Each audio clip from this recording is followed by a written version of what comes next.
Uniparts India सितंबर 1994 में company ने कामकाज शुरू किया था। इंजीनियर्ड सिस्टम्स और सॉल्यूशंस की ग्लोबल मैन्युफैक्चरर है। एग्री और कंस्ट्रक्शन इंडस्ट्रीज, फॉरेस्ट्री और माइनिंग में ऑफ हाईवे मार्केट के लिए सिस्टम्स और कंपोनेंट्स की दिग्गज सप्लायर है ये कंपनी। ग्लोबली अगर आप बात करें तो 3PL यानी कि 3 पॉइंट लिंकेज सिस्टम और साथ ही PMP precision machine parts products की दिग्गज मैन्युफैक्चरर है। इनफैक्ट ग्लोबल मार्केट में 3PL में इनकी करीब 17% मार्केट शेयर है और PMP में भी 6% का इनका मार्केट शेयर है। तो बड़ी कंपनी है, नीश प्लेयर है इस स्पेस में, बट वहाँ पर एक बड़ा सप्लायर है। IPO की मैं आपको डिटेल्स दे दूँ। कल से 2 दिसंबर तक खुली रहेगी IPO। प्राइस बैंड 548 से 577, 835 करोड़ रुपए का इशू है। पूरा इशू OFS है, ऑफर फॉर सेल। प्रमोटर्स की तरफ से शेयर सेल हो रहा है। जुड़ रहे हैं हमारे साथ कंपनी के चेयरमैन एंड मैनेजिंग डायरेक्टर, साथ ही कंपनी के प्रमोटर गुरदीप सोनी साहब। बिट्स पिलानी राजस्थान से सर ने मैनेजमेंट स्टडीज़ में मास्टर्स की है। 4 दशक से ज़्यादा का एक्सपीरियंस है इस स्पेस में और यूनिपार्ट्स ग्रुप से भी अलग अलग भूमिका में 27 साल का अनुभव है सर का।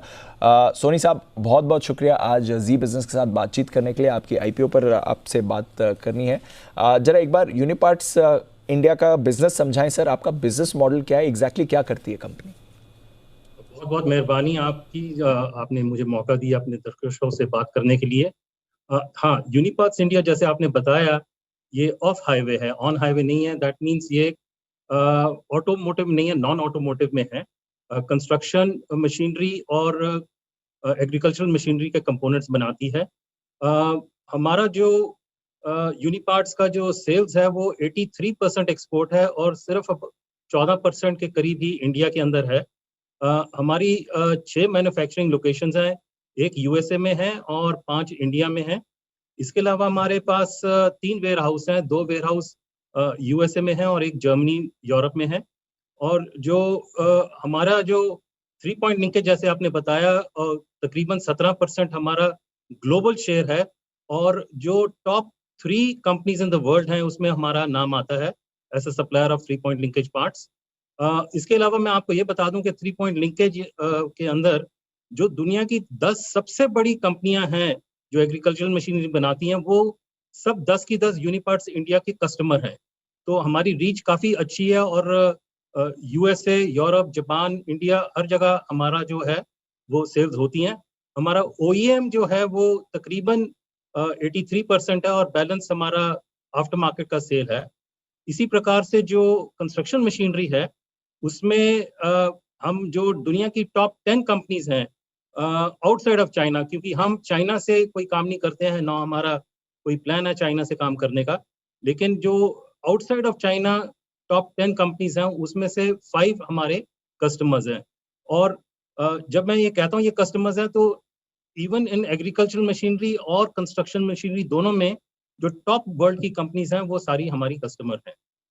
तो हमारा जो यूनिट USA में है वो तकरीबन 13% माल टॉप लाइन के लिए बनाता है और बैलेंस 87% जो है वो इंडिया की मैन्युफैक्चरिंग में होता है। तो बड़ी कंपनी है और एक्सपोर्ट्स ही ज़्यादा है कंपनी के। लगभग 85-86% जो रेवेन्यू वो एक्सपोर्ट से ही आता है। तो आप मशीन नहीं बनाते सर, आप इन मशीन्स के लिए पार्ट्स बनाते हैं, राइट सर? बिल्कुल, आपने सही कहा। जो 3 पॉइंट लिंकेज है, मैं आपको समझा दूं कि ये ट्रैक्टर के पीछे एक सिस्टम होता है जिससे कि जो किसान होता है वो अपने इम्प्लीमेंट को ट्रैक्टर के साथ अटैच करता है। तो ये एक अटैचमेंट सिस्टम है, लेकिन ये जो ट्रैक्टर बनाने वाली कंपनियां हैं ये हमसे खरीदती हैं, क्योंकि ट्रैक्टर जब लाइन से रोल करता है तो 3 पॉइंट लिंकेज के साथ रोल करता है। तो हमारे कस्टमर्स जो हैं वो OEMs ही हैं।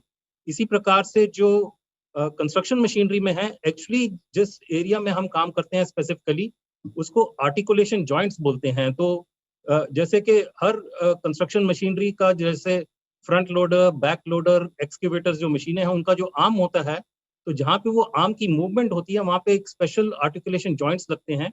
तो वो चीज़ है पर्टिकुलरली जो हम उसमें एक्सेल करते हैं। Understood sir. तो चलिए, एक्सपोर्ट मार्केट तो आपकी बड़ी है, ग्लोबली भी आपका प्रोडक्शन है। आगे का आउटलुक क्या बन रहा है सर? क्योंकि ये जो अगर आपकी इतनी बड़ी एक्सपोर्ट डिपेंडेंसी है और अब दुनिया भर में स्लो डाउन की बात हो रही है, US, यूरोप इंक्लूडेड, चाइना में भी आजकल प्रॉब्लम्स चल रही हैं, तो उसका इम्पैक्ट क्या होगा? आपका कारोबार कैसे चलेगा सर इसमें? देखिए, यहाँ बात तो चल रही है, लेकिन मैं पर्टिकुलरली आपको बताना चाहता हूँ कि both agricultural machinery and construction machinery globally इसमें कोई रिसेशन की बात नहीं हो रही है। और उसके लिए मैं आपको 3-4 चीजें बताना चाहता हूँ। स्टार्ट करने के लिए, जैसे अमेरिका जहाँ पे हमारा 48% बिजनेस है, वहां पे पिछले साल यूएसए गवर्नमेंट ने $1 ट्रिलियन का इंफ्रास्ट्रक्चर बिल पास किया था। तो यानी कि ऑलरेडी शुरू हो गया हुआ है और अगले 4-5 साल में $1 ट्रिलियन का खर्चा यूएसए गवर्नमेंट कर रही है इंफ्रास्ट्रक्चर बिल्ड करने के लिए। इसके अलावा ऑयल एंड गैस के जो रेट्स अच्छे हैं, तो ऑयल एंड गैस कंपनीज का इंफ्रास्ट्रक्चर जो बन रहा है वो भी बड़ी तेजी से बने जा रहा है।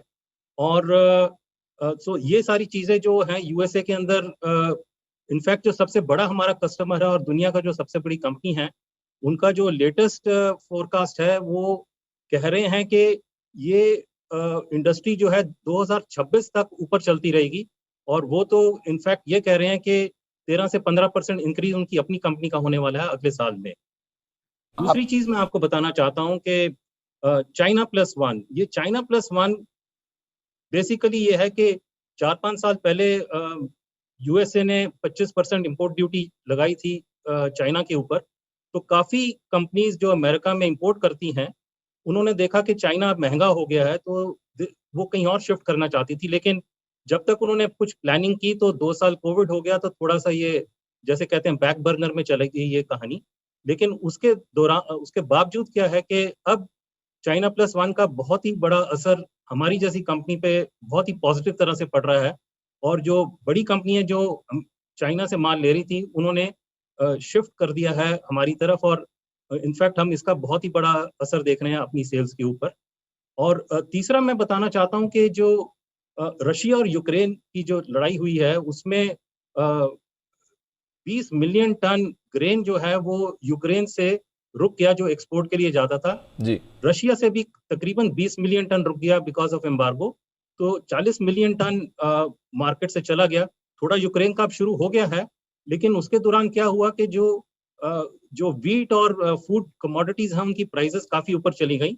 इनफैक्ट आपने भी देखा कि इंडिया में भी एक्सपोर्ट एकदम से शुरू हो गया था, लेकिन फिर जी गवर्नमेंट ने एक्सपोर्ट को बैन कर दिया, क्योंकि इंडिया में वो नहीं चाहते थे कि भाई इन्फ्लेशन आए इसकी वजह से। लेकिन दुनिया में जो फार्मर है, यूरोप और यूएसए का जो मेन एरियाज हैं ग्रोथ के, वहां पे फार्मर्स के पास पिछले 5 साल में सबसे ज्यादा इनकम उनके पास है।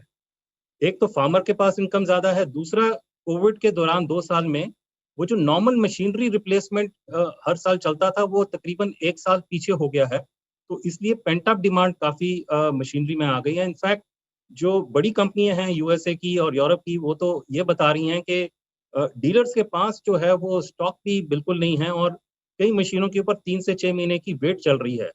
तो इसको देखते हुए ये सो कॉल्ड रिसेशन की जो बात है, मैं समझूंगा कि इन दोनों इंडस्ट्री में रिसेशन प्रूफ है ये इस समय। आपका बिजनेस तो इंसुलेटेड है सर, और इनफैक्ट बढ़िया ग्रोथ ही दिख रही है। एक दो सवाल और थे सर। एक तो आपके इशू को लेकर, पूरा का पूरा ऑफर फॉर सेल है प्रमोटर्स की तरफ से बिकवाली, और ये तो सिर्फ ऑफर फॉर सेल क्यों, बिजनेस के एक्सपेंशन के लिए कुछ नहीं चाहिए? इस समय क्या स्थिति है उसकी सर? बड़ा अच्छा सवाल किया आपने। देखिए, जो ऑफर फॉर सेल है उसमें हमारे पास एक प्राइवेट इक्विटी कंपनी है जो निकल रही है। उनका 20.68% जो शेयर है पूरा का पूरा वो निकल रहे हैं। इसके अलावा मेरे पास कुछ छोटे शेयर होल्डर्स हैं जो अमेरिकन हैं। जब हमने अपनी यूएसए मैन्युफैक्चरिंग कंपनी खरीदी थी, तो उस समय उनके पास स्टॉक ऑप्शन थे। तो अब वो सारे के सारे 14 के 14 जो हैं वो रिटायर हो गए हैं, और उनका टोटल अबाउट 1.8% उनका स्टॉक है वो निकल रहा है। और जो प्रोमोटर हैं उनका तकरीबन 9% के करीब ही निकल रहा है, क्योंकि एक वो बैंकर्स ने हमने कहा कि भाई एक साइजेबल इशू बनाना है, तो इसलिए हमने किया। लेकिन मैं कंपनी के बारे में आपको बताना चाहता हूं कि कंपनी बहुत ही फाइनेंशियली स्ट्रांग है, उसके रिजल्ट्स बहुत ही अच्छे हैं। पिछले साल इनफैक्ट जो हमारा रेवेन्यू है वो 1227 करोड़ है। हमारा जो अबिटा था वो 271 करोड़ है, 22% के करीब। और जो प्रॉफिट आफ्टर टैक्स है वो 167 करोड़ है, तकरीबन 14%। और जो सबसे बड़ी बात है, जो ROCE है कंपनी का वो 31% है, एंड ROE जो है वो 26.8% है। और कंपनी जो पिछले 3 साल 3 महीने में उन्होंने 4024 करोड़ का फ्री कैश जनरेट किया है, जिससे जो कंपनी का डेट था 4 साल पहले करीब 250 करोड़ का, वो आज की डेट में 60 करोड़ से भी नीचे आ गया है। तो कंपनी बहुत ही कैश रिच है। इनफैक्ट मैं तो आपको 3 नंबर देना चाहता हूं कि EBITDA 22% की कंपनी, प्रॉफिट आफ्टर टैक्स 14% की, और फ्री कैश 7% है। ये फ्री कैश है अब कैपेक्स और वर्किंग कैपिटल की जरूरत करने के बाद। तो और कंपनी ने ये गोल किया है कि फ्री कैश में से 25% डिविडेंड देगी। इनफैक्ट पिछले साल भी डिविडेंड दिया है, और subject to approval of the board of directors आगे भी चल के 25% डिविडेंड देगी। तो 7% जो फ्री कैश है उसमें से आधा डिविडेंड में निकल जाएगा, और बाकी आधा जो है वो अभी भी अवेलेबल है। कल को अगर हम प्लान कर रहे हैं फॉर इनऑर्गेनिक ग्रोथ, तो उसके लिए भी हमारे पास पूंजी है। तो इसलिए कंपनी को फ्रेश मनी की जरूरत नहीं है इस समय।